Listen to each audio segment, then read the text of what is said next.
Welcome to the One Question Leadership Podcast. This is Danielle Harris, Commissioner of the Wisconsin Intercollegiate Athletic Conference. The Charles Whitcomb Leadership Institute taught me the importance of aligning my values with my life's work and purpose of being a connector, a facilitator, and a servant leader. Through the Institute, I was able to meet some amazing people from all three divisions across the association. And because of those relationships forged, many of my classmates have become extended family members. My leadership philosophy is to empower others to make smart, thoughtful, and necessary decisions for the greater good of the organization.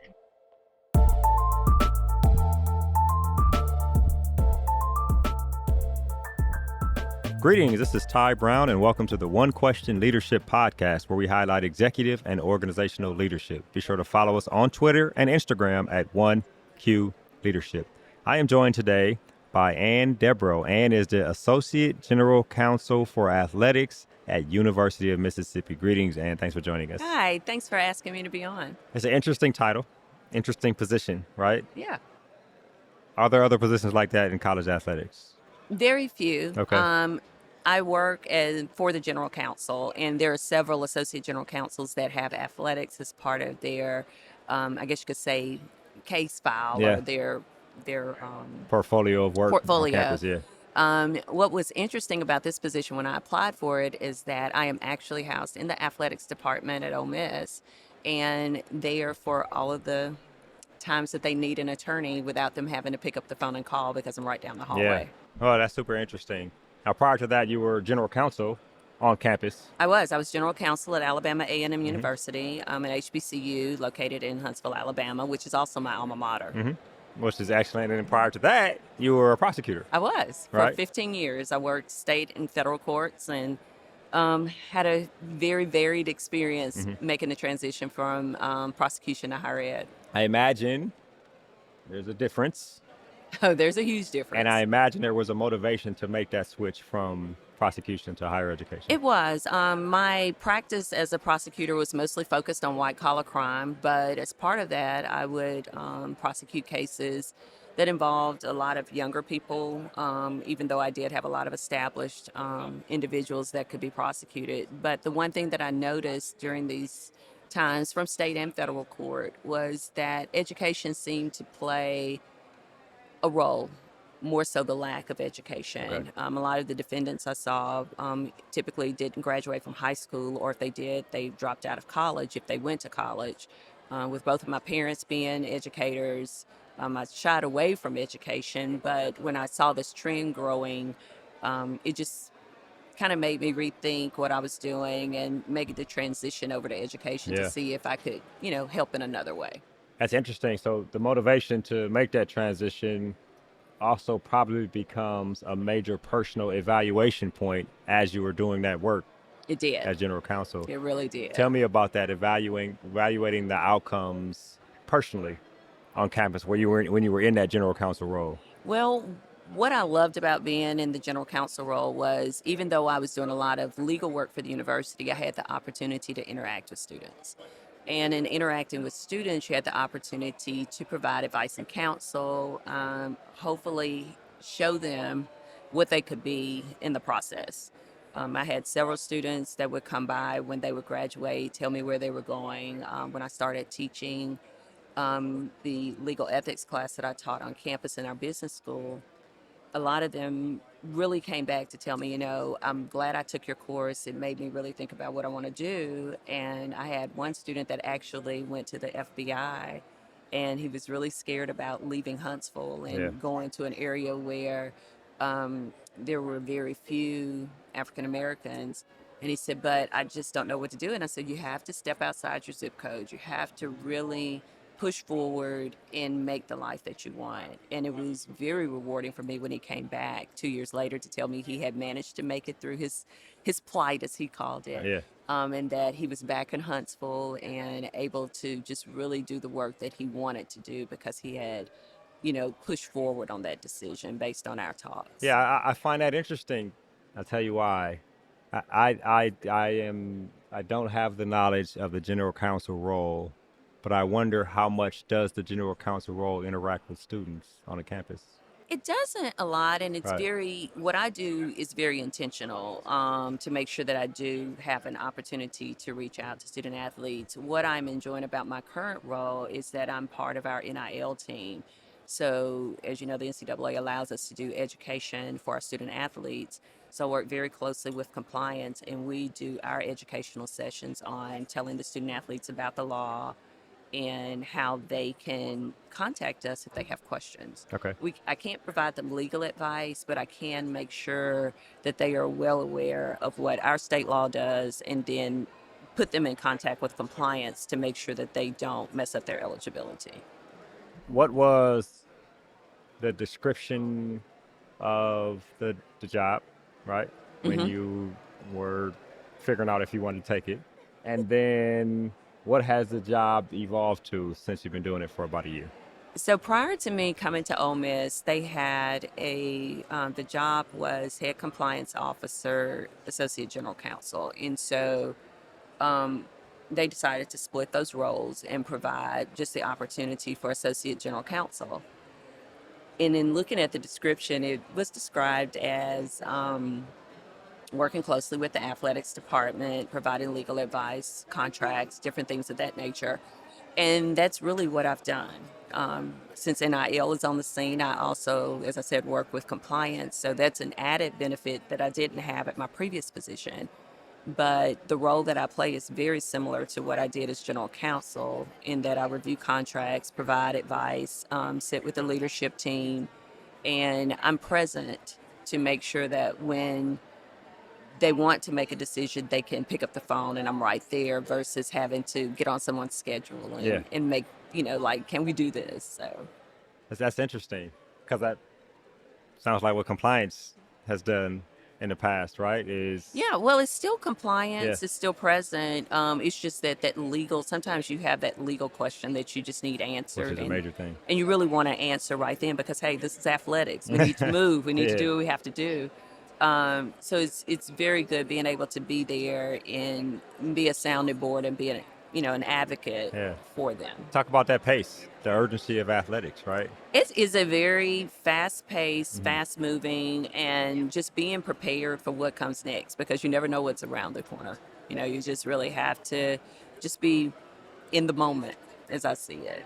When you were in your previous iteration of general counsel, Uh-huh. did things move that fast, or was there a whole process to being able to make decisions on things? I would say that there were certain processes that move that Yeah. fast. It wasn't a day-to-day and everyday, constant grind. So to have the extra time sometimes makes a difference, but even moving at fast pace, as long as you are aware of what you always ask the same questions regardless of how fast or how slow you move. What are the facts, what is the end goal, and how do we get there? And do we need to make a legal interpretation, or is this just like I said, just a common compliance Yeah. issue that I don't have to be involved Yeah, like in? why is this on my desk right now? Yeah. That's hilarious. How was that transition into understanding that college athletics is like now, evolve, change, now. Well, I like to operate in my own mind with a sense of urgency, because my thing is, if somebody asks me a question, they want the answer.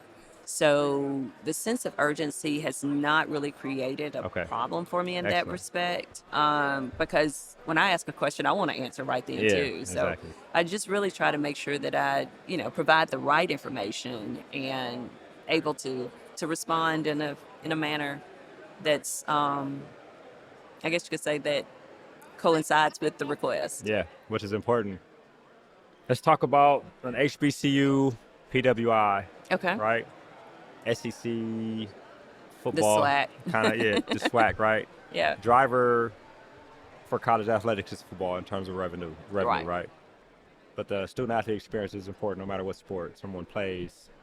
Tell me about the experiences on campus that may be a bit different now than what you've experienced in the Well, past. one thing I would say is definitely facilities, Okay. and that's probably a larger driver than most people would think. Um, most HBCUs do have deferred maintenance issues. Mm-hmm. What I'm very pleased about is during my time at Alabama A&M, we were able to start construction on a new arena, which is now open there. Yeah. And, that student athlete experience with facilities makes a huge, huge, huge impression. Mm-hmm. And so that would be the one thing that I have seen so far as differences. And I think someone made the comment yesterday when I was in a session talking about when Deion Sanders came out to Colorado, and that was one of the issues that he saw, and it was just a big impression upon him as well. And hopefully all students can have that experience with great facilities and being able to play in great arenas. And we were very blessed at Alabama A&M. We had a 22,000 seat we have a 22,000 seat football stadium, and while I was there we turfed the field, and they're now returfing it because it's been that long, but it just made for a better experience for our student athletes. And that's what I sometimes see as the differing factor between Yeah. HBCUs and PWIs. Yeah. Thinking about the ebb and flow, I guess, of work in athletics as the associate general counsel, but housed in athletics. Is there a continual process for you, or does everything arrive to you? It's almost like this is a brand new thing that we've never seen before. Like, Well, everything always has a constant. Yeah. So for me, reviewing contracts, that was a constant between being associate general counsel and being general counsel. Speaking with our leadership and advising them when they have questions, that's a constant. So the ebb and flow really did not change. It Okay. just depended on, what the topic was for the day. yeah, which I appreciate. In athletics, you think about purpose, right? Mhm. Purpose of an athletics department. You hope the purpose of an athletics department is to enhance the academic mission of the institution, right? Purpose of an athletics department is also to provide student athletes with an excellent experience that helps to enhance the academic mission of the institution. So I wonder about coming into athletics, which is an area where you didn't work before.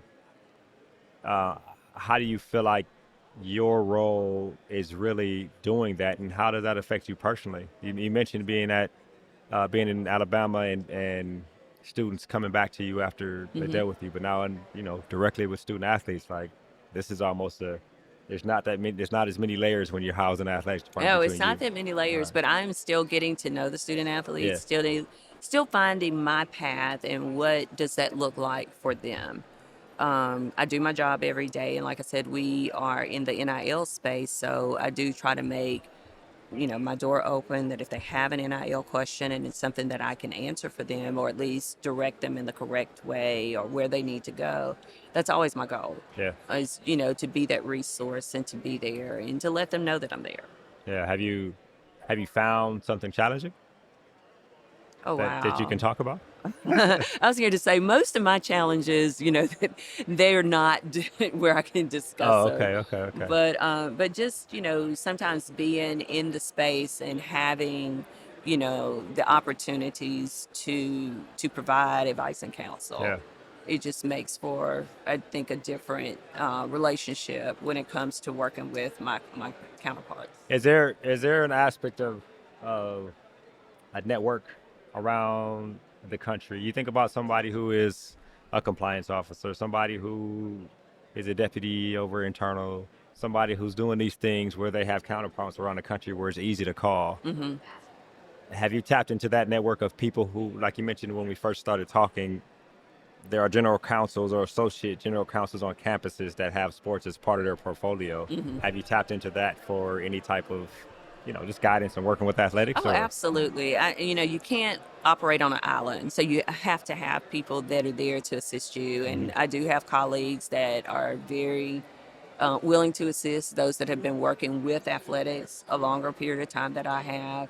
And they are always open to phone calls, and when we need assistance, they really working together with us, and we're trying to find answers, yeah, and trying to make sure that we're all doing it, very similarly, or at least we have an idea of what's going Uh-huh. on. So this question, as it's developing in my head, I don't know how you could really Okay. answer it, but it's developing in my head, right?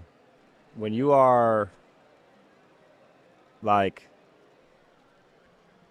coming into college sports, working around people who work in sports, as opposed to people who didn't work in sports, I found that people who work in sports, coaches, etc., have a drive to continually be better and get better.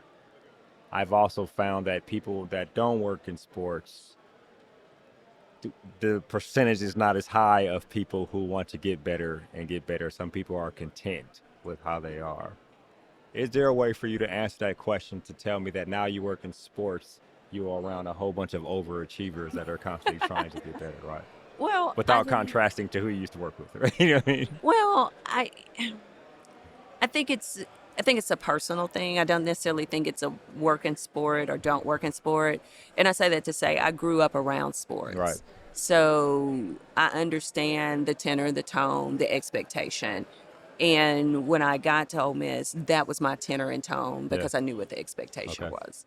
And it's not to slight, anyone else. It's just that there's a different tempo when you get to athletics. And I think you just have to figure out, do you want to work within the tempo, or do you want to try to figure out how to beat your own drum, and will you be able to keep up pace if you beat your own drum? And I appreciate that answer. I'll ask you this last question and then we'll wrap. Relative to NIL, is there a, for lack of a better word, algorithm or formula for student athletes to help them understand success in this era of college sports, right? If they're like a 6-year student athlete, they knew before and now they know after. But if they're just coming into it, how should they think coming into, especially a school like Mississippi and a conference like the SEC? I'll just say the first thing that I think a student athlete needs to think about when it comes to NIL is their brand. Okay. They really need to look at their social media, find what's important to them, and make sure that their social media represents who they are. Okay. Then once they get to that point, they can figure out, or depending on where they are, someone can help them finding out who they can work with when it comes to NIL. Right. But it all starts with finding out who you are as an individual and making sure that your public-facing persona, your social media, your brand, that's what's reflected when you're ready to go out. Because I think that that's what people are going to look at and try to decide if you're their person and they want you to represent them. Right. And what's crazy is that applies way more than NIL sports. That's across the board. It's across the board. Life, right? And I think that if you can start with that base, that is what is going to help you promote yourself and be that person in NIL and try to find what brand can work with you and which brand you can work with. I mean, really in life, right? Yeah. You go out in the world to get a job, right? Understand Exactly. who you are and make sure whatever represents you represents you. And not what is the next best thing. Yeah. And, and even as adults, we find out that we may have been in that position as well, doing what other people wanted us to do and not figuring out who our true selves are. That's for a lot of us, that's a lifelong evolution It's a and learning. lifelong evolution. And now we're asking 15 and 16-year-olds to think about it. And then when they get to college, go, this is who I am. Yeah. So. Which is crazy, right? Yeah. Man, it took me 35 years and you're asking a 15 to 16, 17, 18-year-old. Well, and this has been an excellent conversation, and I really appreciate you joining us here on the One Question Leadership Podcast. Well, thank you for asking, and I'm glad to be here. Yes, ma'am. That was Debro. She is the Associate General Counsel for Athletics at University of Mississippi. And, of course, I am Ty Brown with the One Question Leadership Podcast. And keep in mind, the role of a leader is to create and maintain an environment that people want to be a part of. And as always, be better tomorrow than you are today.